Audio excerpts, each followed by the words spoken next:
This is Chris Arrington coming to you with another Fitness Friday. Today we're going to be talking about isometric versus isotonic exercises. Isometric exercises are exercises where your muscle length does not change during the exercise. These activities are going to be your planks or your wall sits, exercises where the length of your muscle does not have to change for you to perform that exercise. So when you're doing a plank or you're doing a wall sit, the muscle that's engaging, it's going to be staying the same length and it's going to be working to hold you in that position. The benefit to these types of exercises is that they're going to allow you to maintain the strength of that muscle, but they're also going to be working on the stability of the joints that surround that muscle. Think about a plank. When you're doing a plank, your core is working really hard. But in your shoulder joint, the little stabilizing muscles of your shoulder joint are working hard to hold you in that place so that your abs can work. Same thing with the hip stabilizing muscles. Same thing with the elbow stabilizing muscles and the wrist stabilizing muscles. They're all working to hold your body in that position so that you can challenge your core. Same thing with a wall sit. When you're sitting there, you've got your leg muscles that are working, but then we've got the little stabilizing muscles in your knee and in your hip and in your ankle that are holding those muscles in place and allowing you to work those muscles while you're stabilizing everything else.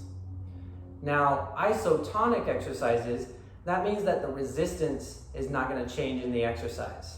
That means that the length of the muscle, yes, it's going to be moving, but the resistance will not change. Those are going to be things like squats and chest presses and bicep curls and all of those different things.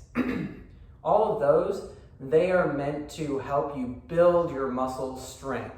They're building on top of what you already have and hopefully getting that muscle bigger and stronger.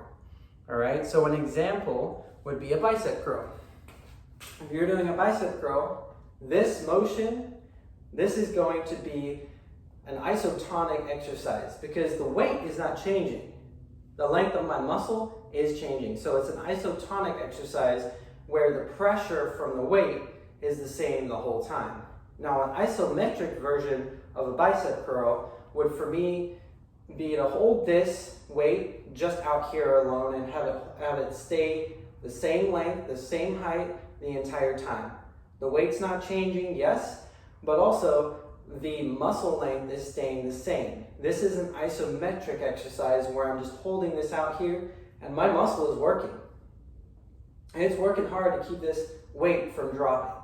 It's fighting gravity and it's really working my bicep, but it's working it in a different way. And so what some people like to do is they like to take advantage of putting these together. So an example would be to do 10 bicep curls. On the last one, see how long you can hold it in an isometric position and not let the weight fall. So you do 10 bicep curls, 1, 2, 3, all the way to 10.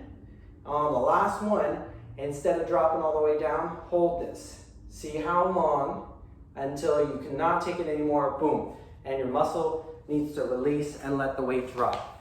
That's how some people can use both together. But there's nothing wrong with using them isolated by themselves. They're both beneficial. They both got their benefits. Like I said, isometric is working on maintenance and stability. And then isotonic is working on building that muscle strength, endurance, and also building that muscle size too. All right. So if you're trying to bulk up a little bit, you're not going to spend a lot of time focused on isometric stuff.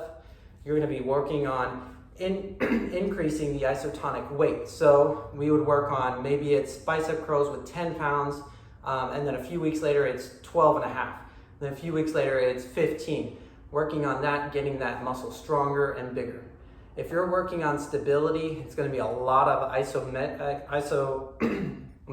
exercises where you're holding the position, trying to increase stability and make sure that you're really just holding that strength, holding that endurance of that muscle, and then really working on the stabilizing muscles that surround it.